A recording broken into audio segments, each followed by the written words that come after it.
আসসালামু আলাইকুম ওয়া রাহমাতুল্লাহি ওয়া বারাকাতুহু। ইন্নাল হামদালিল্লাহ ওয়াসসালাতু ওয়াসসালামু আলা মুহাম্মাদিন ওয়া আলিহি ওয়া আসহাবিহি ওয়া মা ওয়ালা। আম্মা বাদ। সম্মানিত দর্শক শ্রোতা মুসলিম ভাই ও বোনেরা, মহাগ্রন্থ আল কোরআনের তফসির বর্ণনা অনুষ্ঠানের আজকে 129 নম্বর পর্ব শুরু করতে যাচ্ছি। আজকের পর্বে পবিত্র কোরআনের সূরা আল বাকারার 163 নম্বর আয়াত নিয়ে সংক্ষিপ্ত আলোচনা করা হবে ইনশাআল্লাহ। আসুন আমরা শুরু করি। আউযু বিল্লাহি মিনাশ শাইতানির রাজিম। বিসমিল্লাহির রহমানির রহিম। ওয়া ইলাহুকুম ইলাহুন ওয়াহিদ লা ইলাহা ইল্লাহু লা ইলাহা ইল্লা হুয়ার রহমানুর রহিম। সাদাকাল্লাহুল আযীম। মহান আল্লাহ তাআলা ইরশাদ করেন, তোমাদের ইলাহ বা উপাস্য একমাত্র আল্লাহ। তিনি সর্বদাতা, করুণাময়। তিনি ব্যতীত আর কেউ উপাস্য নেই। তিনি পরম করুণাময় এবং অসীম দয়ালু। এই আয়াতটি অবতীর্ণ হওয়ার কারণ হচ্ছে, কাফির মুশরিকগণ একবার রাসূল সাল্লাল্লাহু আলাইহি ওয়াসাল্লামের কাছে এসে আল্লাহ তাআলার পরিচয় সম্পর্কে জানতে চান। তখন তাদের জবাবে এই আয়াতটি অবতীর্ণ হয়। আল্লাহ তাআলা বলেন যে, তোমাদের উপাস্য একমাত্র একক উপাস্য তিনি আল্লাহ। তিনি ছাড়া আর কোনো উপাস্য নেই। তিনি পরম করুণাময় অসীম দয়ালু।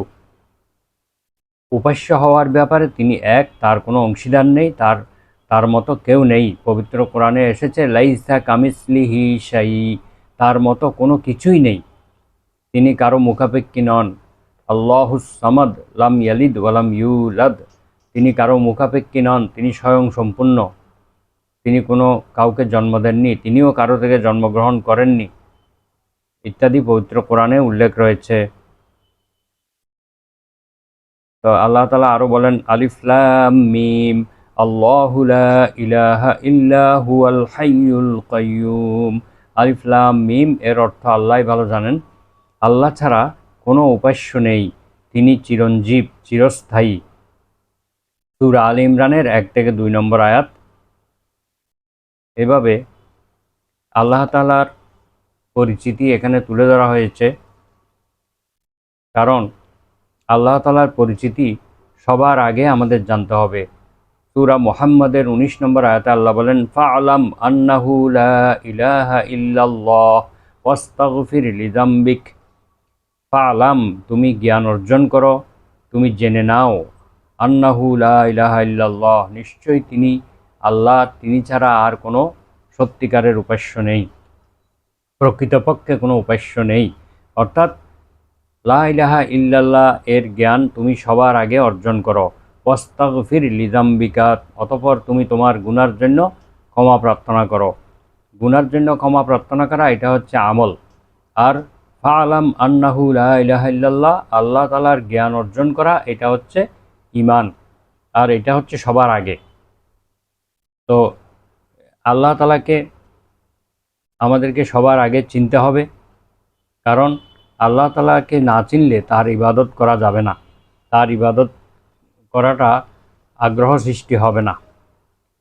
এজন্য আল্লাহকে চিনতে হবে বি আয়াতিহি ও মখলুকাতিহি, আল্লাহ তাআলার নিদর্শন এবং আল্লাহ তাআলার সৃষ্টি জগৎ দেখেই আল্লাহকে চিনতে হবে। আল্লাহকে আমরা এই দুনিয়ায় সরাসরি দেখতে পাবো না। তার আয়াতসমূহ বা নিদর্শনসমূহ, চন্দ্র, সূর্য, গ্রহ, নক্ষত্র, আকাশ, পৃথিবী, সমুদ্র, এইগুলোর সৃষ্টিকর্তা একমাত্র আল্লাহ, এবং তার সৃষ্টি জগৎ, প্রাণী জগৎকে দেখেই আল্লাহকে চিনতে হবে। এই সৃষ্টি জগৎকে চিনতে পারলে আমরা আল্লাহকে চিনতে পারবো। এই জন্য আল্লাহ তাআলা পবিত্র কোরআনে বলছেন, ওয়ালা ইন সাআলতাহুম মান খালাকাস সামাওয়াতি ওয়াল আরদা লায়াকুলুন্নাল্লাহ। যারা অস্বীকার করে আল্লাহকে, তাদেরকে যদি আপনি প্রশ্ন করেন যে আকাশ এবং পৃথিবী কে সৃষ্টি করেছেন, তারা নিঃসন্দেহে বলে দেবে যে এগুলো আল্লাহ সৃষ্টি করেছেন। তো মুশরিকরা আল্লাহ তাআলাকে সৃষ্টিকর্তা, রিজিকদাতা, জীবনদাতা, মৃত্যুদাতা সব কিছু মানত, কিন্তু একমাত্র আল্লাহ এগুলোর মালিক এটা মানত না। আল্লাহর সঙ্গে আরও অনেককেই তারা শরীক করত। এই হচ্ছে পার্থক্য। তারা আল্লাহ তাআলাকে সৃষ্টিকর্তা, রিজিকদাতা, জীবনদাতা, মৃত্যুদাতা সব কিছু মানত, কিন্তু একমাত্র সব কিছুর মালিক আল্লাহ এটা মানত না। কিন্তু ইসলামের মধ্যে এখানেই পার্থক্য। ইসলামে সব কিছুর একমাত্র মালিক আল্লাহ, এখানে আর কারো কোনো অংশ নেই। তো এইখানেই হচ্ছে পার্থক্য। তো এই আল্লাহ তাআলার সম্বন্ধে জ্ঞান রাখতে হবে, আল্লাহর কার্যক্রম বিষয়ে জ্ঞান রাখা ফরজ। যে আল্লাহকে চিনবে সে তার ইবাদত করতে পারবে। তো এখানে প্রথমত তাওহীদের জ্ঞান, আল্লাহর একত্ববাদ সম্পর্কে জ্ঞান অর্জন করতে হবে, শিরক সম্বন্ধে জ্ঞান অর্জন করতে হবে, শিরক থেকে মুক্ত থাকতে হবে, আর একমাত্র তারই ইবাদত করতে হবে, একমাত্র তারই কাছে সাহায্য চাইতে হবে। ইয়াকা না'বুদু ওয়া ইয়াকা নাস্তাঈন। সূরা ফাতিহায় আল্লাহ তাআলা শিক্ষা দিয়েছেন যে তোমরা একমাত্র আল্লাহর কাছে আল্লাহরই ইবাদত করবে এবং একমাত্র আল্লাহর কাছে সাহায্য চাইবে। এইভাবে চাইবে যে ইয়াকা না'বুদু, একমাত্র তোমারই আমরা ইবাদত করি, একমাত্র তোমারই কাছে আমরা সাহায্য চাই। এখানে একমাত্র তোমারই এই কথাটাকে আগে নেওয়া হয়েছে।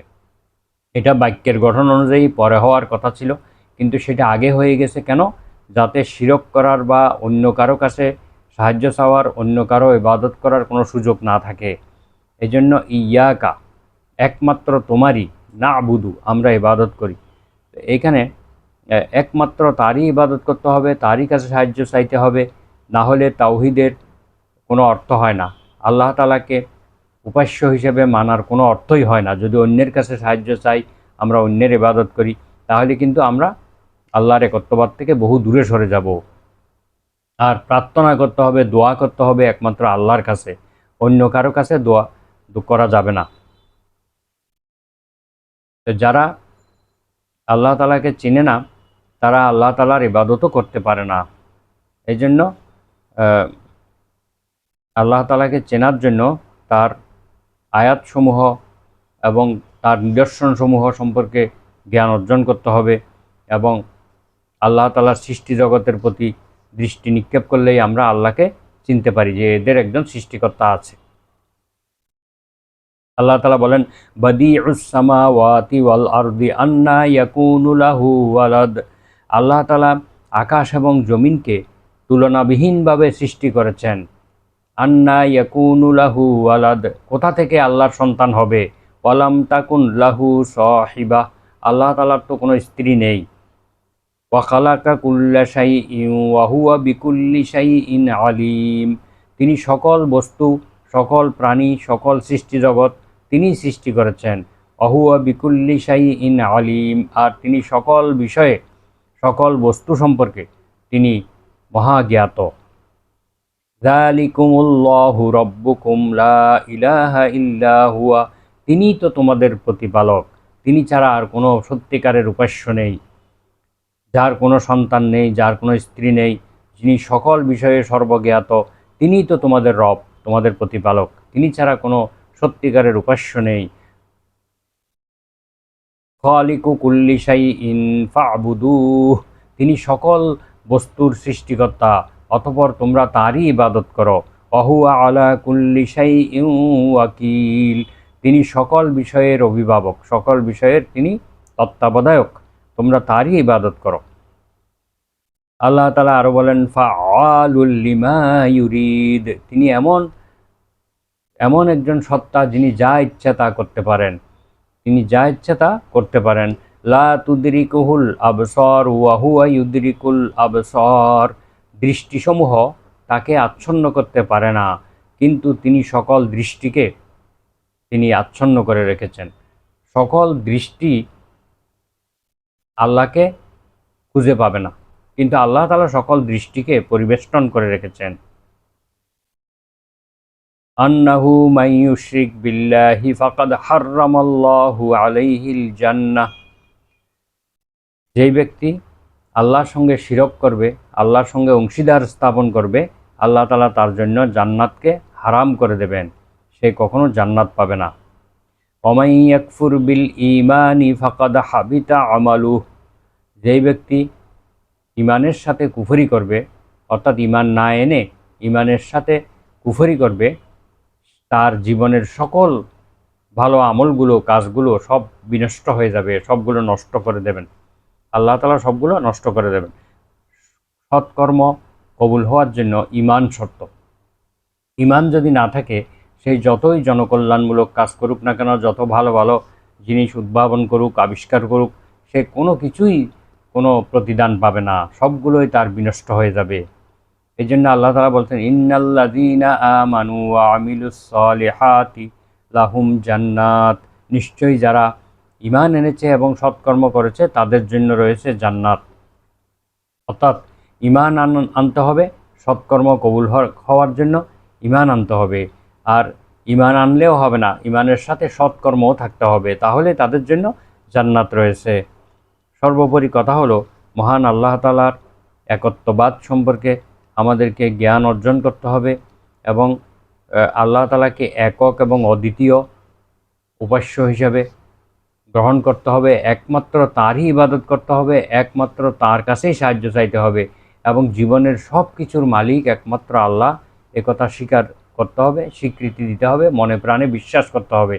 আমাদের জীবনদাতা, মৃত্যুদাতা, রিজিকদাতা, কল্যাণদাতা, অকল্যাণদাতা, আমাদের সব কিছুর মালিক একমাত্র আল্লাহ। আল্লাহ তাআলা এখানে কাউকে অংশ দেন নাই, তার কোনো অংশ তিনি কাউকে ভাগ করে দেন নাই।